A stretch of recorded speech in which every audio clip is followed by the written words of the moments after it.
My sister's extravagant $150,000 birthday bash was hosted at my hotel, a celebration fit for royalty. But when she laid eyes on me, she snapped, ordering security to kick that homeless woman out. Then, her gaze fell to the owner's name on the plaque, and her face went pale. She froze, jaw dropping as the truth hit her like a punch to the gut. Hi there, I'm Maris, and yeah, you read that right. My sister's birthday party was booked at my hotel without my permission. She strutted in with her fiancé's family like she owned the place, then looked me in the eye, and told the staff to kick that homeless woman out. That homeless woman was me. But that wasn't even the worst part. The worst part was my entire family knew. They planned it. They expected me to pay for it in silence. The second I stepped onto the porch of my parents' house in New Orleans, that familiar ache pressed down on my chest like my lungs knew to brace before my heart caught up. It was early June, humid, with the smell of jasmine and crawfish hanging in the air. I hadn't been home in nearly 5 months, not because I was too busy, but because I knew exactly how this would go. My mother greeted me with that smile, the one that didn't quite reach her eyes. Maris, honey, look at you, still wearing black, huh? She chirped, kissing the air near my cheek. You know, a little color wouldn't kill you. I forced a laugh. Hi, Mom. Dad was already at the dinner table, half done with his lasagna, eyes glued to his plate like it might solve world hunger if he stared long enough. And then there was Saren. She was lounging on the love seat like she was posing for a photo shoot, draped in a designer dress I'm sure she didn't pay for. Her lips curled into that smug half-smile I'd grown up hating. Well, she said standing. New Orleans' favorite mystery woman returns. Did you finally finish alphabetizing your spreadsheets? I didn't bite. I just nodded and took a seat across from her. The table was set with our mother's best china, which only came out for holidays, interventions, or announcements. That should have been my first clue. Dinner started stiff. Mom complimented the weather, Dad mentioned traffic, and Saren posted a selfie mid-meal, her phone angled to avoid capturing my face. I should have walked out right then. Instead, I took a bite of bread and tried to convince myself this was just dinner. Then Saren stood up. I have something exciting to share, she beamed, lifting her glass. My 33rd is around the corner, and it's going to be iconic, like Kardashian-level iconic. I kept chewing. I found the perfect rooftop in the warehouse district. There's a champagne wall, live music, drone footage, a horse-drawn carriage, think Paris, but with better lighting. She paused for dramatic effect. Total cost, just under $150,000. I nearly choked. I set down my glass. She didn't flinch. And you, she said, pointing directly at me. Get to make it happen. Come on sis, it's not like you're doing anything real with your money. The room went quiet. Even the ceiling fan sounded like it stopped turning. I glanced at Mom, waiting for her to shut it down. Instead, she tilted her head. Sweetheart, it really would mean a lot to your sister.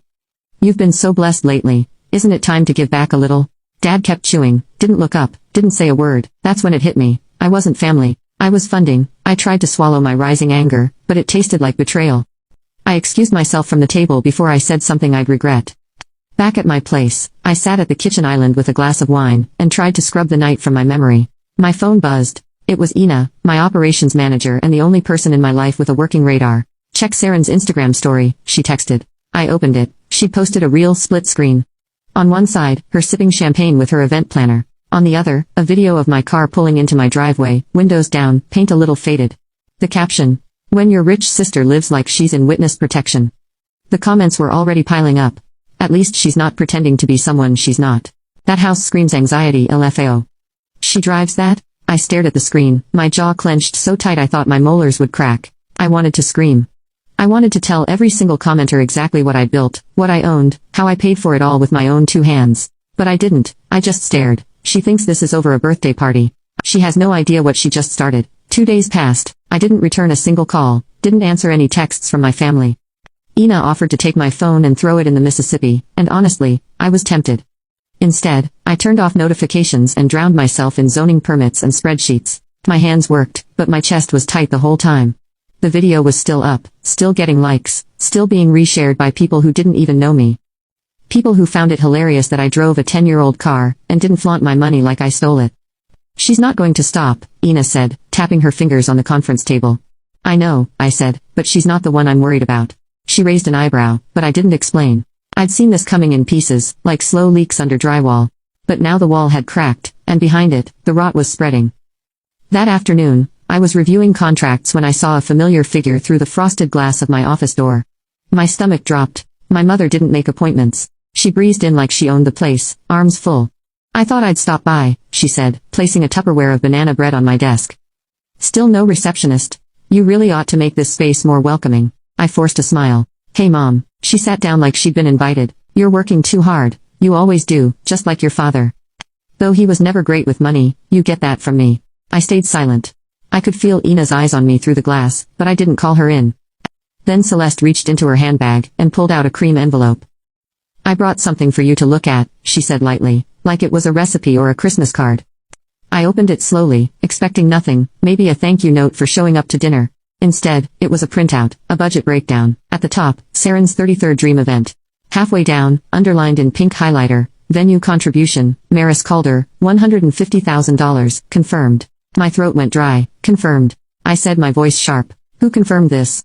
Celeste's smile didn't budge. Sweetheart, let's not make this harder than it needs to be. You know Saren doesn't have the kind of money this takes, and your father and I, well, we're on a fixed income now. She's your sister. I set the envelope down like it was laced with something toxic. She humiliated me online, I said. She mocked my life. She's going through a phase. I stared at her.